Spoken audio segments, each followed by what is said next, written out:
Welcome back to the Cat's Tale. In this video, we're going to be looking at how to build a deck.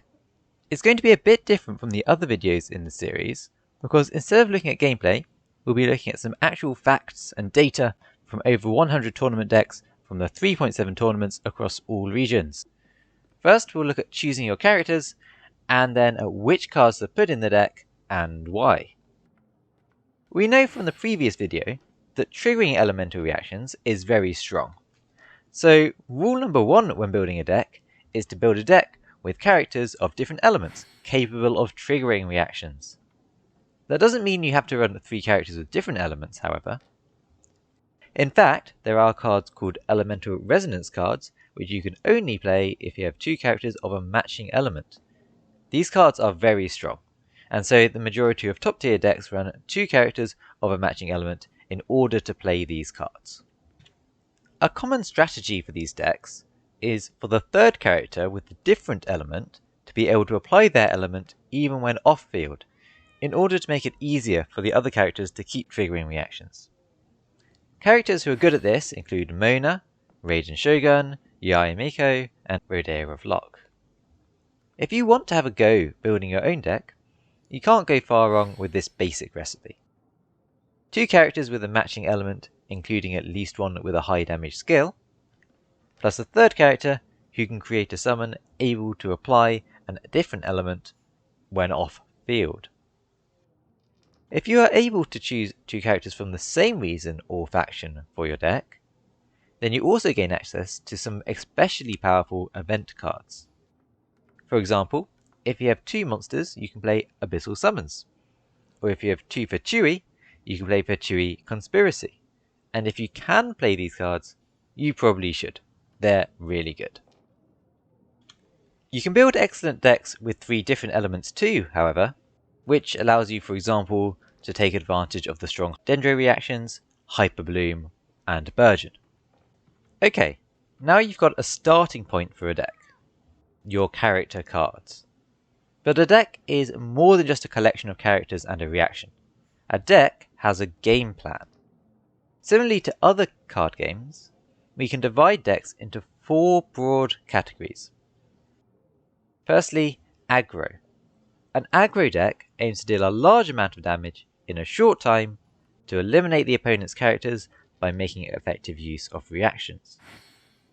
This is a good strategy if your characters have skills which deal direct damage, and bursts which provide a lot of immediate damage suitable for closing out a game quickly, for example, Keqing. These decks sacrifice cards which provide value over time, or sustain, in exchange for cards which provide burst damage, or dice immediately. Characteristic cards for aggro decks include Gambler's Dice, Adeptus' Temptation, and Tandoori Roast Chicken.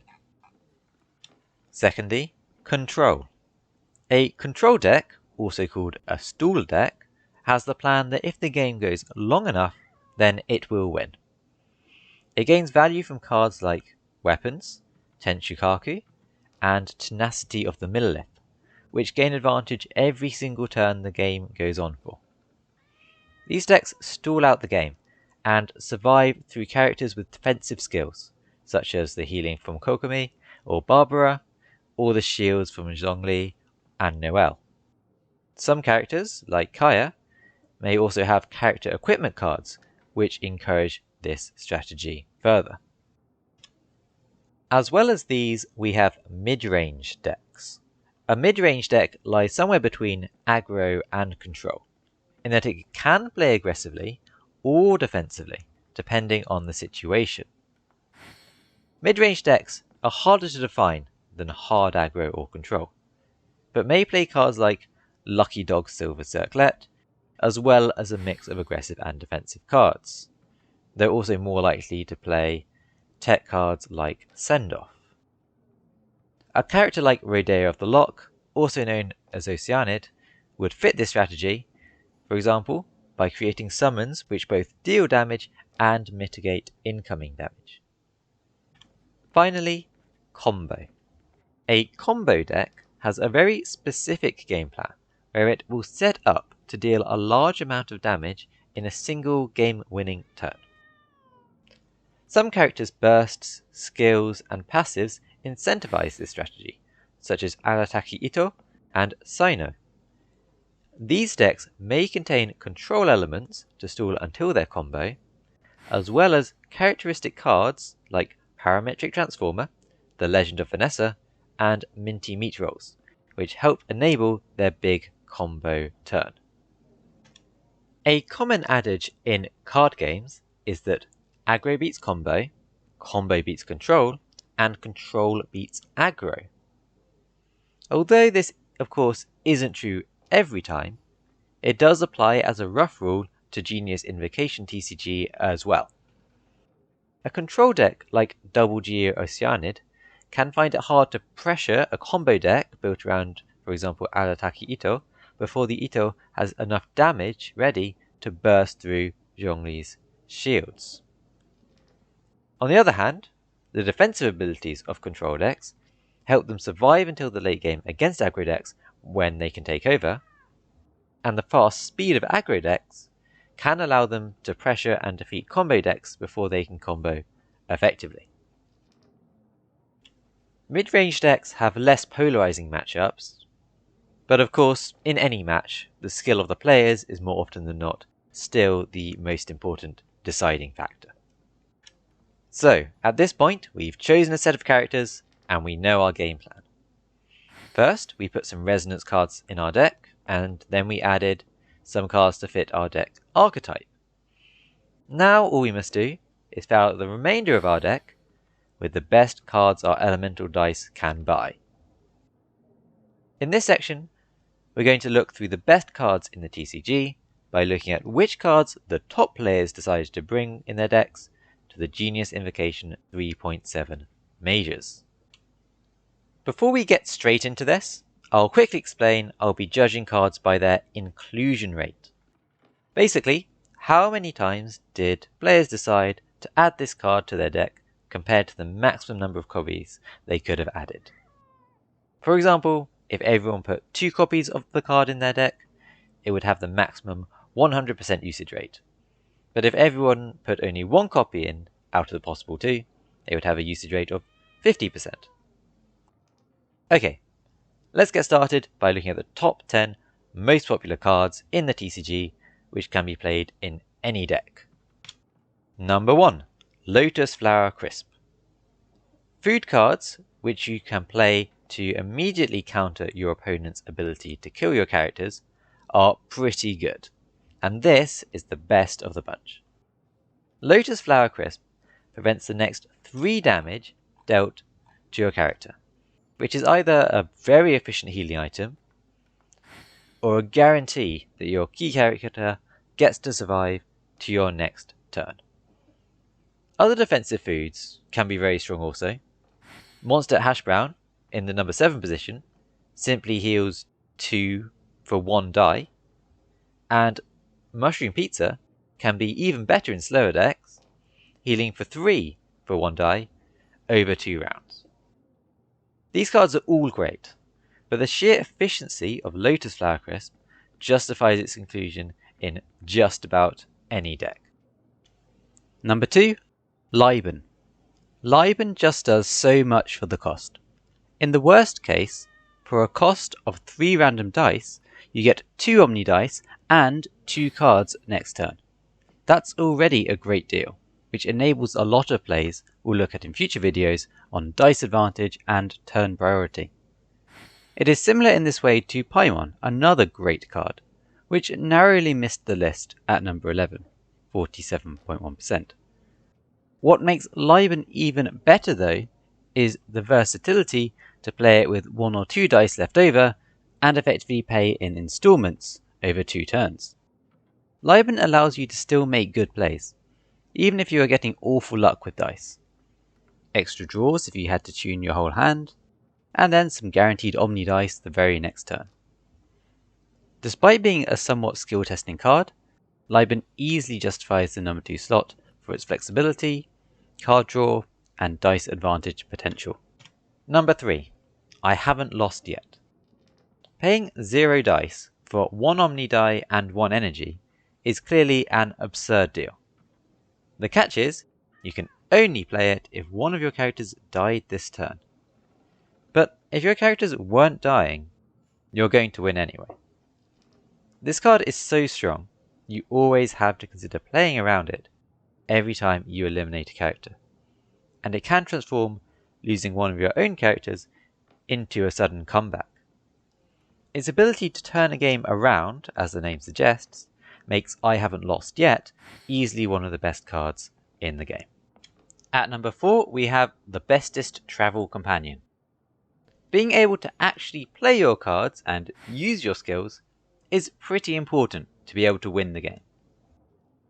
This card effectively fixes 2 of your dice to whatever you need for no cost, and regularly saves you from having to tune 2 cards for the same effect. Decks which need even more fixing will also happily play Toss Up, at number 13 on the list, 46% inclusion rate. Toss Up is situationally even better than the Bestest Travel Companion, if you're re-rolling many dice or you are happy to roll 2 or more different elements, despite the RNG aspect. The only decks that don't run either of these fixing cards are very slow decks with a lot of draw, or those that don't need much fixing, for example those focused on normal attacks. Otherwise, these are safe to being a strong include. Number 5 is Leave It to Me. In many situations, you want to swap to another character without spending an action and passing your turn. Maybe to secure a kill, or to use an important burst or skill, or maybe just to end the turn earlier to go first in the next round. Whatever the reason, this card lets you do it exactly when it matters for a cost of 0 dice. This is by far the best quick swap card for that reason. With the higher cost and lack of control over other cards like Catherine at 4.9% inclusion rate and Feather Fan at 0%, making them much more niche. Number 6, Gambler's Earrings. The most played artifact card, and for a good reason. Simply playing it before defeating an opponent will give you +1 die advantage immediately, which is already a great deal.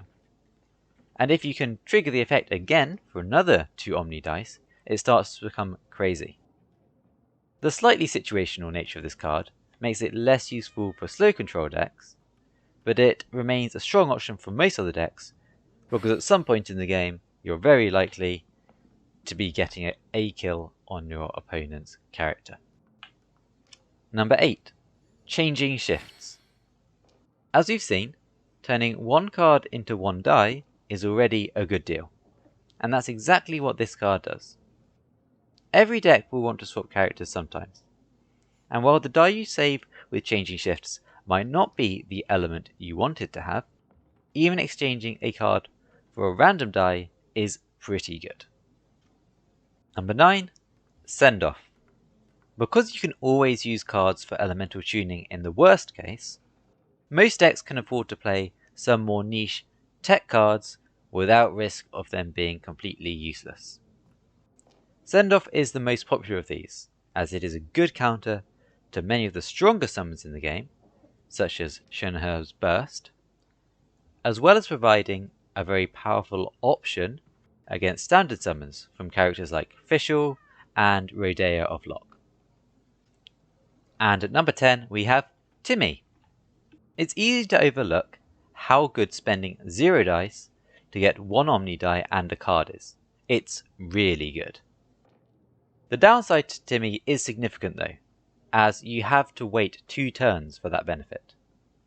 So just make sure you play Timmie early enough that you get the benefit before the game ends. Our last few cards deserve honourable mentions. Vanarana, at number 12, 46%, allows for more flexible use of dice and saves dice from being wasted, as well as having some great synergy with cards like Tenacity of the Millelith and the new Arcane Legend card, Covenant of Rock. I believe Covenant of Rock is likely to be another card near the top of this list, by the way, once the 3.8 meta has settled. Finally, there's a range of cards with similar power level used for drawing more cards. Treasure Hunting Seelie, Strategize, Liyue Harbour Wharf, and Chang the Ninth are all pretty good. Almost all decks want to include at least one of these, and which one depends mostly on how slow your deck is and how long you can wait to get those cards. The last thing to consider when building your deck is synergy and anti-synergy between cards. In other words, choosing cards that work together well. For example, a common trap is to play too many foods in your deck. Food cards are often great, but since a character can only eat one food per turn, the more food you put in your deck, the worse they get.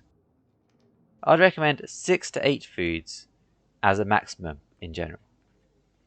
On the other hand, if you choose to run a card like Tandoori Roast Chicken in your deck, you should make sure you have enough cards which give dice advantage, such as Liben and Paimon, in order that you can consistently use 2 to 3 different skills on your characters on the same turn you play the Tandoori Roast Chicken to get the maximum damage benefit.